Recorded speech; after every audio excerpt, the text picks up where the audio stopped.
Hola compañeros, el día de hoy nosotros les vamos a hablar sobre la industria cultural y la economía política. Como primer tema les tengo la teoría crítica. La teoría crítica es una corriente filosófica y sociológica que se originó en la escuela de Frankfurt en el siglo XX en Alemania. Se centra en la crítica de la sociedad con el objetivo de comprender y transformar las estructuras sociales que perpetúan la opresión, la desigualdad y la alienación. Su objetivo principal no solo es explicar la realidad, el cómo hacen las teorías tradicionales, sino también cómo transformarla. La teoría crítica busca la emancipación, que es liberar al ser humano de las estructuras sociales que lo alienan. También les quiero explicar sobre la cuestión de los métodos de la teoría crítica. Como primer punto tenemos la crítica al positivismo. Los métodos positivistas critican, o más bien rechazan los métodos positivistas que buscan la objetividad absoluta y la generación estadística. Consideran que estos métodos son insuficientes para comprender fenómenos como la ideología, la cultura y la denominación social. El punto número 2 tenemos el método dialéctico. Emplea un enfoque dialéctico y esta se basa o es inspirado en Marx, que busca entender las contradicciones sociales. No separa el sujeto del objeto del estudio, la relación entre ambos es dinámica y reflexiva. Otro punto tenemos la interdisciplinariedad, que es la teoría crítica que combina los elementos de la filosofía, la sociología, la economía, la historia, la psicología, entre otros. El análisis social debe ser holístico y multidimensional. Otro punto tenemos la reflexividad y la autocrítica. El investigador debe ser consciente de su posición y del papel que su conocimiento juega en la sociedad. La teoría crítica se somete constantemente a la revisión crítica. El último punto tenemos Habermas y el giro metodológico.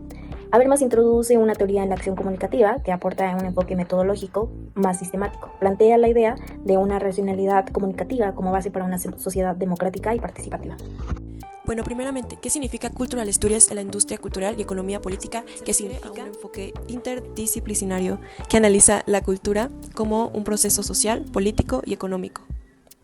Explora cómo la cultura se produce, se difunde, se consume y se transforma, y cómo se relaciona con las estructuras de poder y las relaciones sociales. Cultural Studies en el marco de la industria cultural y la economía política.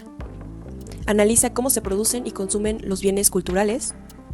Examina las relaciones de poder implicadas en esos procesos. Reconoce tanto la dominación como la agencia, que es la capacidad de los sujetos para resistir o reinterpretar.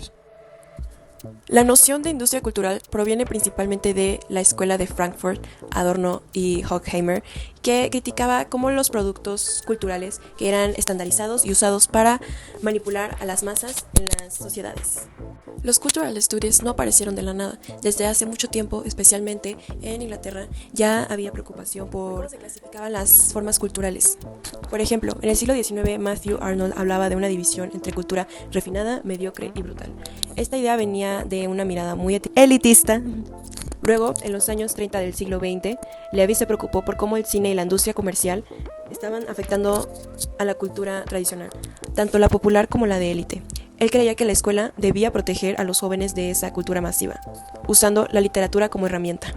Aunque tenía una visión un poco nostálgica y elitista, también fue uno de los primeros en romper con la crítica literaria conservadora de su tiempo.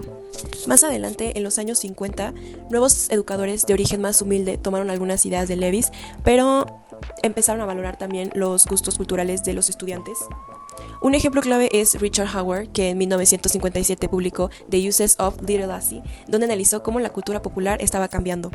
En resumen, los Cultural Studies nacen como una forma de estudiar la cultura más allá de lo que se considera alta o baja. Estructuralismo y racionalidad técnica.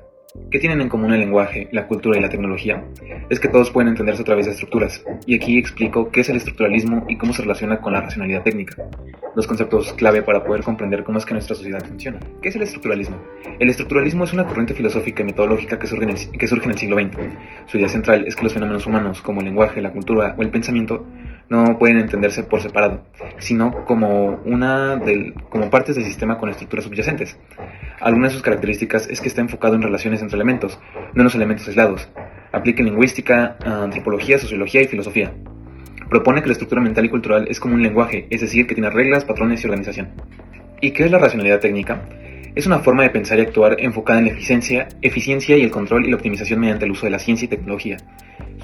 En el contexto de la industria cultural, el dispositivo de vigilancia no se refiere únicamente a formas explícitas de mantener el control de la cámara, sino a mecanismos más sutiles e ideológicos. Todos estos dispositivos son parte de un entramado que regula la conducta social a través de los medios de publicidad y de las instituciones. La vigilancia se naturaliza a través de los medios de comunicación, ya que presentan ciertos comportamientos, cuerpos y estilos de vida como deseables y normales, mientras excluyen afuera o ridiculizan ya sea lo que sale de ese molde. La cosificación de la estructura se refiere al proceso mediante el cual las relaciones sociales y culturales dejan de percibirse como instrucciones históricas y se presentan como naturales, fijas o inevitables. El ejemplo puede ser los estereotipos de género, tanto en la realidad, en la actualidad, como en las series y en las películas, ya que pues las mujeres suelen ser representadas como una percepción de ser madres, objetos del deseo o simplemente cuidadoras, mientras que los hombres tienen una ideología en el que ellos deben de ser los líderes o los proveedores, y pues todo esto se refuerza como una estructura patriarcal que se percibe. Preguntado por qué ciertos mensajes dominan en los medios y otros no. La Escuela Francesa de Comunicación se hizo esta misma pregunta, pero con la mirada crítica y política. Mientras que en Estados Unidos se enfocaban en cómo se transmite un lenguaje, en Francia querían saber quién lo controla y con qué intención. Bourdieu decía que los medios transforman lo cotidiano en mitos. Bourdieu mostraba cómo legitimizan las desigualdades y Foucault explicaba cómo el lenguaje es una forma de poder. Cuando en los noticieros se asocian pobreza con peligro, están reforzando estereotipos, no informando. Parece que el poder siempre se impone con violencia. Louis Althusser dijo que no, que el control también viene disfrazado de normalidad.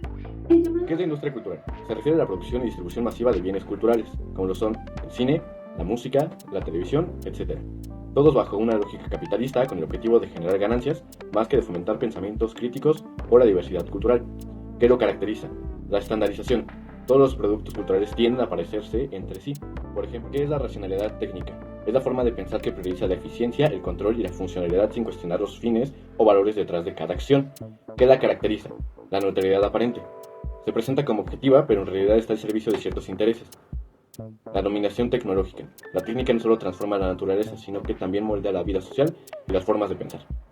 La reducción de pensamiento crítico. La técnica desplaza la reflexión ética y filosófica en favor de soluciones prácticas.